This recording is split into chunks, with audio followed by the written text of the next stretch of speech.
आज जंतर मंतर में मुसलमानों का घेराव था। किस लिए? वक्फ बोर्ड के लिए। वाजिब बात कीजिए तो सांप्रदायिक कहलाइएगा। वक्फ बोर्ड किसे कहते हैं? आप घर बनाए हैं, अगर वह कह दिया यह घर मेरा है तो कहीं केस नहीं होगा। उसके वक्फ बोर्ड में केवल मोहम्मडन है, वह आपका कुछ नहीं सुनेगा और थाना पाड़ी कहीं केस नहीं होगा। ये वक्फ बोर्ड है। इसलिए संसद भवन जो बना है उसका कहना है यह मेरा जमीन है, यानी जो कह दे मेरा है वह उसका बाप का हो गया। उसी तरह पहले जो था छोटे जातियों को पर्यायित किया जाता था, तंग किया जाता था। सबरी इसलिए जाति नहीं कह रही है। ऐसे अभी कह रहा है ना, सारे हल्ला कर रहा है कि वक्फ बोर्ड का संशोधन नहीं होना चाहिए। क्यों? कि कितने हजार एकड़ जमीन उसका छीना चला जाएगा। उसका कोई कागज नहीं है। कागज जिसका जमीन छीन रखा है उसके नाम से रसीद कटता है, लेकिन उन्होंने कह दिया यह मेरा जमीन है तो कहीं केस नहीं हुआ। और वक्फ बोर्ड के निकट गिड़गिड़ाते रहे, वह जमीन उसे वापस किया ही नहीं। इसमें बहुत सारे मंदिर पड़ जाता है, बहुत सारे उसके दरगाह पड़ जाता है, कितने मस्जिद कई हजार पड़ जाता है, जो कि वक्फ बोर्ड का जमीन नहीं है, किसी और का जमीन है। अगर इसे बोला जाए तो झारखंड में तो कहेगा ये राजनीतिक आदमी है। इसी के संसद में आज पुलजोर बहस हुआ कि इसको पास ही कर दिया जाए। और कितनी हजार एकड़ जमीन वह उनसे निकल करके जिसका जमीन है उसी को दिया जाएगा।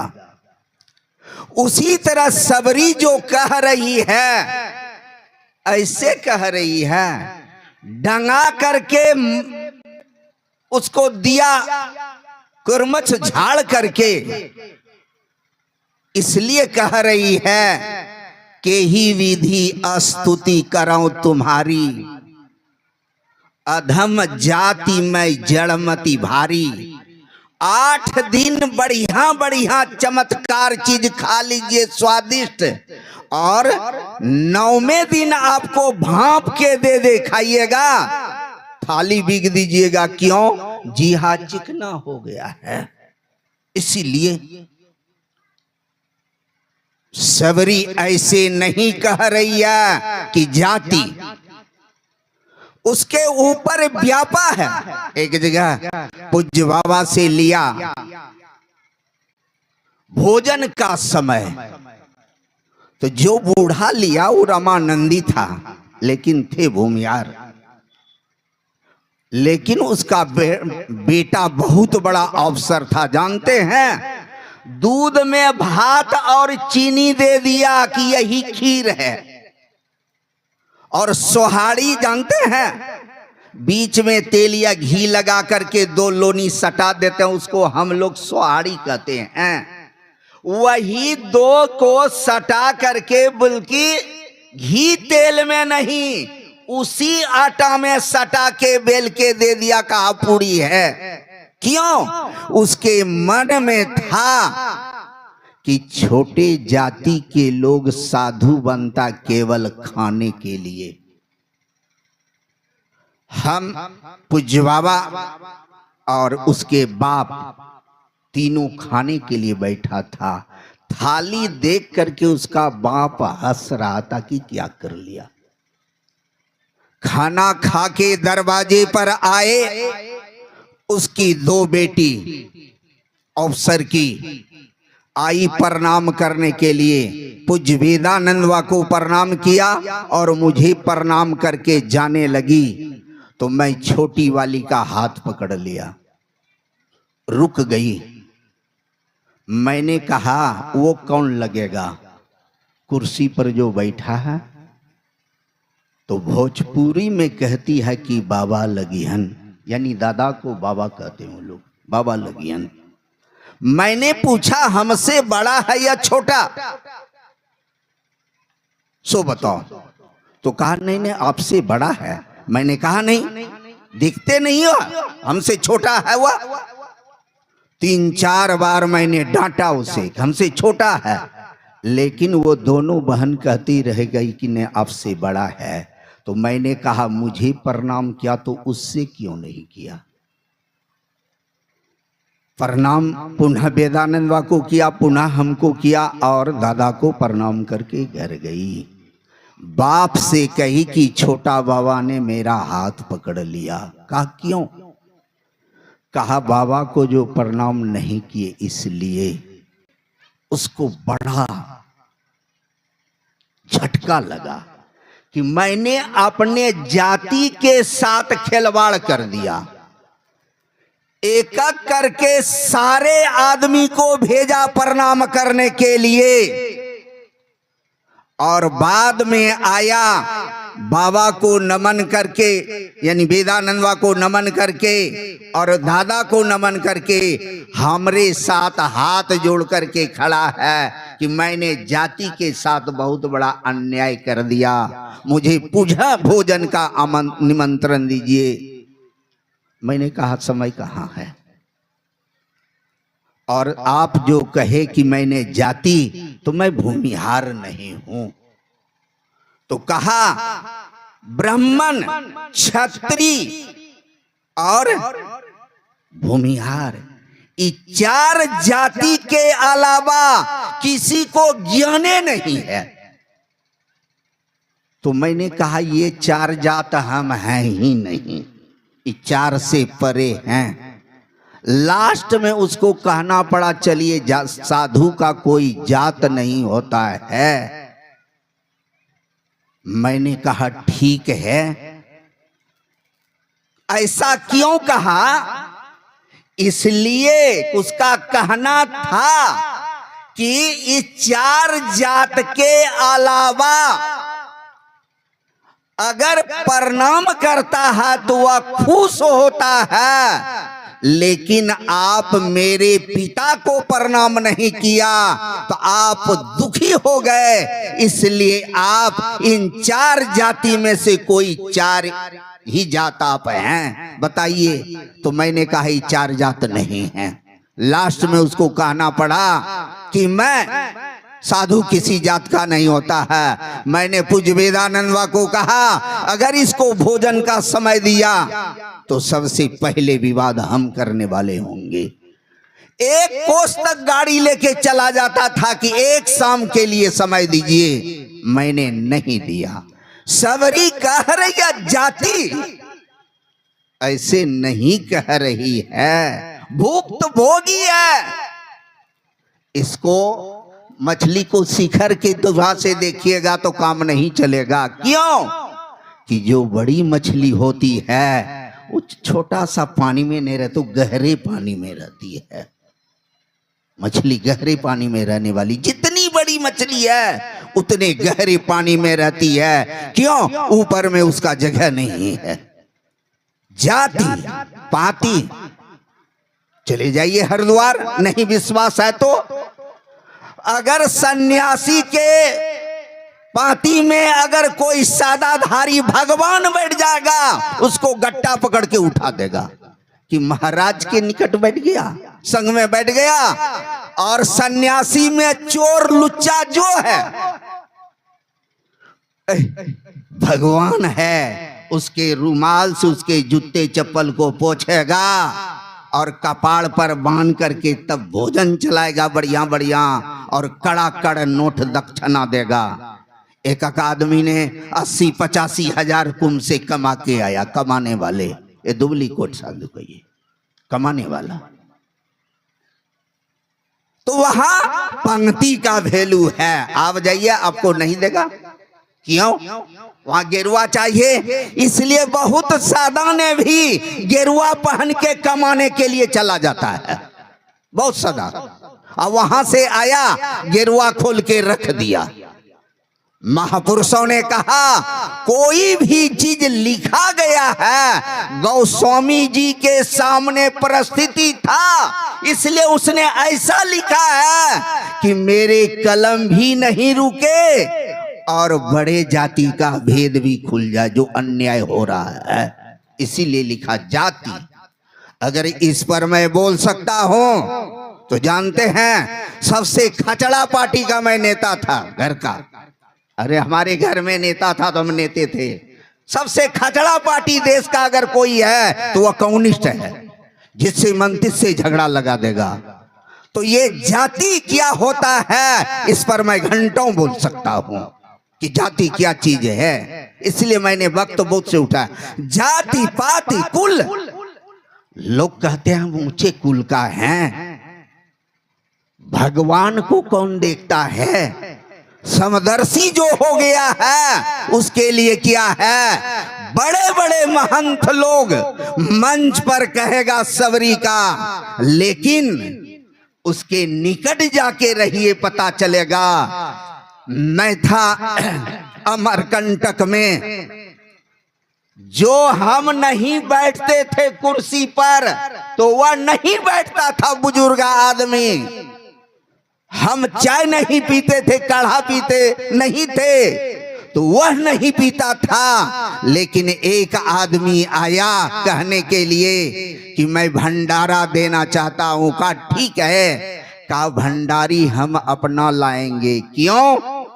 कि वहां विद्यार्थी से काम कराता है, तो विद्यार्थी को सबको अगर 50 टका दक्षिणा दे रहा है तो सारे विद्यार्थी को 100 टका देना पड़ेगा वो कार्यकर्ता को। इसलिए वह व्यक्ति ने कहा कि मैं अपना भंडारी लाऊंगा। तो उन्होंने कहा कि छोटे जाति से बना हुआ हाथ का मैं नहीं खाता हूं। मुझे लगा कि इतनी बड़ी पोस्ट पर इतनी विशाल महात्मा जिसका ख्याति यहाँ है, इसके निगाह में अभी नहीं गया है कि जाति क्या चीज है। छोटे जाति के हाथ ये कहता कि हाँ वैष्णव लाना, साकट नहीं लाना, वैष्णव लाना तो छज जाता। लेकिन सीधे शब्दों में कह दिया छोटे जाति का बना हुआ भोजन हम नहीं करते हैं। उसको भंडारा के लिए वही विद्यार्थी को लाना पड़ा। जाति ऐसे नहीं कर, जाति पाति कुल ये अहम जाना जल्दी मुश्किल है कि हम बड़े कुल के हैं नहीं हैं। धर्म बड़ाई, धन का धर्म का भी आडंबर होता है। दूसरे संप्रदाय का क्या कहिएगा, संत मत का दुर्दशा देखिए ना। एक ने महर्षि अगर कल्हा लिया तो जो महर्षि किया साधु के नाम पर अगर आएगा तो 16वां नंबर पर आ जाएगा। लेकिन वह भी महर्षि लिखाने के लिए हड़बड़ किया, महर्षि लिखाने के लिए आपस में तीन फाक कर दिया। महापुरुषों ने कहा कि तो आडंबर है। संत मत का ही दुर्दशा देखिए, जूना अखाड़ा निरंजनी अखाड़ा दोनों एक ही शंकराचार्य का शिष्य है, लेकिन दोनों में कत्लेआम होता था, फैसला नहीं हो सका हर कुंभ में। तो सुप्रीम कोर्ट ने जजमेंट दिया कि हरिद्वार में सन्यासी नहाएगा, इलाहाबाद में बैरागी नहाएगा पहले और कहीं और नहाएगा, और 4 जगह लगता है ना, बांट दिया। ये अखेड़ा नहाएगा, वह अखेड़ा नहाएगा, और अगर इसके मुताबिक अगर नहीं चलते हैं तो आप पर कार्रवाई करना शुरू होगा। इसलिए जहां जिसका अथी है वही वह नहाता है। महापुरुषों ने कहा एक ही औलाद। अब देखिए कश्मीर में जितने मियाँ देख रहे हैं एक भी मियाँ नहीं है। बावनों में सबसे ऊंचा गौर ब्राह्मण होता है, वह सबके सब गौर ब्राह्मण है। लेकिन महात्मा का नाम नहीं लूंगा। उन लोगों ने कहा कि मुझे तो बलजोबरी धर्म की रक्षा के लिए, बाल बच्चे की इज्जत के लिए, प्रतिष्ठा के लिए हम मोहम्मडन बन गए थे, मुझे हिंदू बना लीजिए। तो कहा एक बार जो तुर्क बन गया उसको पुनः हिंदू बनने की जरूरत नहीं है। जिसके चलते श्रीनगर से अधिक खतरनाक मियाँ कहीं का नहीं मिलेगा, जितना खतरनाक है। क्यों? तो उसको लाने से रोका गया। ये तो कहिए दयानंद सरस्वती हुआ जो कि बहुतों को उधर से मुक्त किया। इनकी बहुत बड़ी देन हुई। तो कहने का क्या मतलब है? जाति पाति कुल धर्म बड़ाई, धन बल परिजन गुण चतुराई, भगतिहीन नर सोहई कैसा, बिनु जल बारिद देखिए जैसा। आकाश में बादल हो अब पानी नहीं हो, वह बादल का कौन वैल्यू है? भगवान कहते हैं सुन अब कुछ मेरा भी। ये भगवान का उदारता है। भगवान का उदारता इसलिए है वो उन्होंने सबरी से कहा, हे सबरी, ऊंचे जाति के महात्मा बड़े बड़े यहाँ है, लेकिन मैं किसी के पास नहीं गया हूं, तुम्हारे पास आया हूं। जाति ये नहीं मानता हूं। कह रघुपति सुनो भामिनी बाता, हे सबरी, मेरे पास अगर कोई नाता है तो वह केवल भक्ति का नाता है। जो उससे प्यार करते हैं उससे परमात्मा लिपक जाते हैं, जो उससे प्यार नहीं करते हैं वह उससे नहीं लिपकते। ये उदारता है महापुरुषों की। गुरु महाराज पश्चिम वाला चबूतरा कुप्पा घाट में कह रहे थे, एक मौलवी रोज आता था सुबह शाम कुप्पा घाट। वह कहते थे कि इसी के नाम पर चबूतरा लिख दो। तो राम लगन बाबा वहां से व्हीलचेयर घुमा करके हॉल की तरफ ले जाता था। 2-4-5 दिन हुआ तब हॉल तरफ ले जाके कहते हैं, हुजूर आप तो समदर्शी हैं, कुछ नहीं होगा, लेकिन आपके गुजर जाने के बाद यहाँ खून का फुहारा चलेगा, खून की पात होगा, इसलिए ऐसा नहीं कीजिए। क्योंकि वो बाद में मार होगा ना। क्योंकि हाँ हुजूर। तब उस दिन से बोलना बंद हो गया। कोई चीज को किसी ने कहा है या लिखा है तो ऐसे नहीं लिख दिया है। डुबकी लगाना, अर्थ लगाना अलग बात है, लेकिन जहां जो सत्यता है वह तो वही रहेगा। भगवान राम कहते हैं, बाबा का सनाई बज रहा है, कान हमारा उधरे है, इसलिए प्रथम भगति संतन कर संगा। ऐसा क्यों कहा? इसलिए कि संतों के संग से ज्ञान मिलता है। और दूसरी रति मम कथा प्रसंगा। संतन संग यानी संतों के संग में जाने के लिए किसी तरह का शर्त नहीं है कि कैसे जाएंगे। कांटा लेके गया उसका भी कल्याण हुआ, रस्सी से बांध दिया उसका भी कल्याण हुआ। इसलिए कहा प्रथम भगति संतन कर संगा, कोई शर्त नहीं है। इसके बाद अगर आगे बढ़ते हैं तो दूसरी रति प्रेम है या नहीं है, भक्ति कर रहे हैं। अगर प्रेम है तो अच्छी बात है, अगर प्रेम नहीं है तो भक्ति का कोई फल मिलने वाला नहीं है। क्यों? यहाँ शर्त है। तीसरी भक्ति अमान, वहां गए हैं तो आपके दिल में ऐसा तो नहीं है कि सम्मान देगा या नहीं देगा। अगर सम्मान की बात है तो तीसरी भक्ति में दाखिल नहीं हो सकते हैं। तीसरी भक्ति अमान, चौथी भक्ति मम गुणगना। अगर वहां के गुणगान में अगर शामिल नहीं हो सकते हैं तो पुनः चौथी भक्ति में दाखिल नहीं हो सकते हैं। मंत्र जाप मम दृढ़ विश्वासा, ये पंचम भक्ति है। क्या मंत्र जो दिया है उस पर विश्वास है। क्यों कि लोग सोचते ये 2 अक्षर का मंत्र से क्या होगा। बड़ा बड़ा मंत्र लोगों को दिया जाता है, ये 2 अक्षर के मंत्र से क्या होगा। लेकिन नहीं, एक गायत्री मंत्र को जपिए, एक बार बोलने में कई सेकंड लग जाएगा। और आप जिस मंत्र को जपते हैं कितना देर लगेगा, 1 सेकंड में कितना बार जप सकते हैं।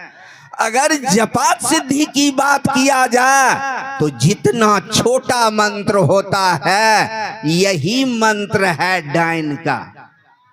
जो लोग कहता है कि डायन का मंत्र बड़ा खतरनाक होता है, यही मंत्र है डायन का। और ओझा का मंत्र बड़का बड़का होता है। जो डायन से सीखा है जो ओझा, उसको कभी परास्त नहीं कर सकता है। बूढ़ा मोतीबा को देखे होंगे या प्रवचन सुने होंगे। मनियारपुर में जो रहता था वह डायन से सीखा था और कितने डायन को मौत के घाट उतार दिया।